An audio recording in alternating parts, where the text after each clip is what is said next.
everyone, today we are making water kefir. Now if you're watching this video, I assume that you already know what kefir is, but if you don't know what kefir is, feel free to check the description below where I put basic info on kefir and some really awesome health benefits as to why you should be drinking it. So to get started, we are going to need about 4 cups of spring water. It's best to only use spring water.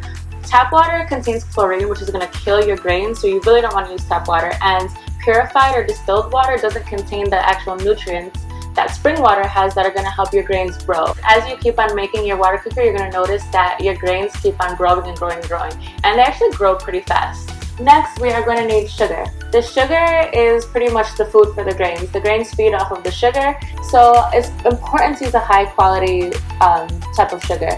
I prefer the demerara, which is what you see right here.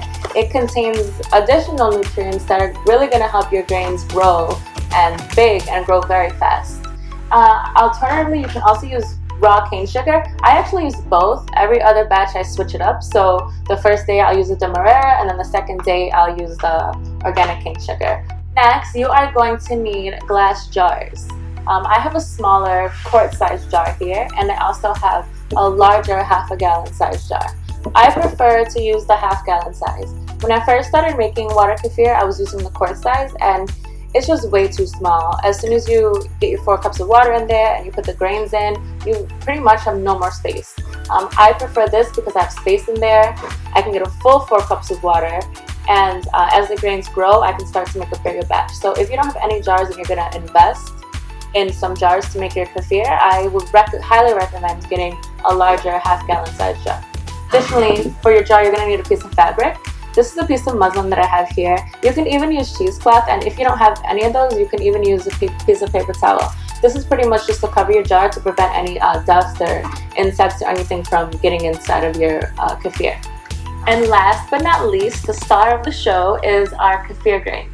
There are 2 types of kefir grains. There is milk kefir and water kefir. We are making water kefir today, so you want to make sure that you have water kefir grains. So with that being said, let's get started.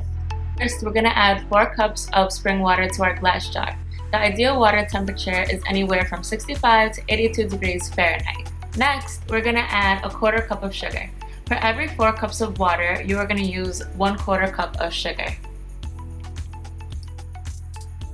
Secure the lid onto your jar and shake vigorously. It's super important that you make sure all of the sugar is completely dissolved, especially before you add in your kefir grains. We are using Royal Kefir, which you can find on Amazon. These kefir grains are fresh and have never been dehydrated. For the best tasting water kefir fully rich with probiotics, you really want to make sure that you use healthy, fresh grains such as these. For every 4 cups of water, you're going to need a 1/4 cup of kefir grains. Now, we are going to cover our jar. You can use your cheesecloth, muslin, or even a paper towel. You want to secure the cloth with the rubber bands around the edge or with the jar cap, as I am doing here. We did it! So now that we made our kefir, we need to let it sit on the counter for about 12 to 24 hours. You can let it sit for up to 3 days. After 3 days though, you want to make sure that you change the water. You don't want to keep the same sugar water mixture because the grains are going to eat all the sugar out of it, and they need the sugar to eat and to survive. I usually let it sit for about 24 hours, and then I do a second fermentation where we can get more carbonation and we can actually flavor the kefir. So that's what I'm going to show you guys next, the secondary fermentation.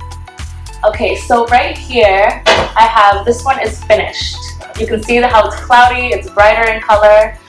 So we're going to go ahead and strain our kefir. I'm using a plastic mesh strainer. When handling your kefir grains, do not use metal. Metal can kill your grains. And once it's strained, you can rinse this jar out, dry it, and pretty much repeat the whole process. Make your sugar water mixture and then go ahead and add these grains right back into it. So this part is actually my favorite part.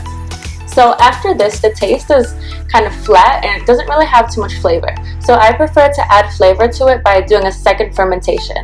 I like to use these Gross style bottles because the lids are right on them and it really creates a lot of carbon dioxide. So it turns your flat water kefir into almost like a soda. I like to flavor it with grape juice.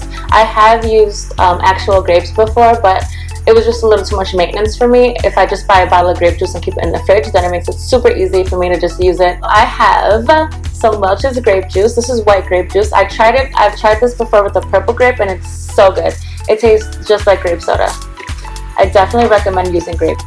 So what I'm gonna do is I'm just gonna take a funnel into my Grolsch bottle, and I'm gonna add a little bit of the white grape. Alright, so using the same funnel, I'm gonna go ahead and slowly pour my kefir into the bottle. Okay, so now that we have our kefir bottle, we're gonna let it sit on your counter for about another 24 hours. The leftover cultures that are in your kefir, they're gonna continue to feed on the sugar from the fruit juice that you just added. And that in turn is gonna turn the flat kefir into a nice bubbly drink. This part is very, very, very important.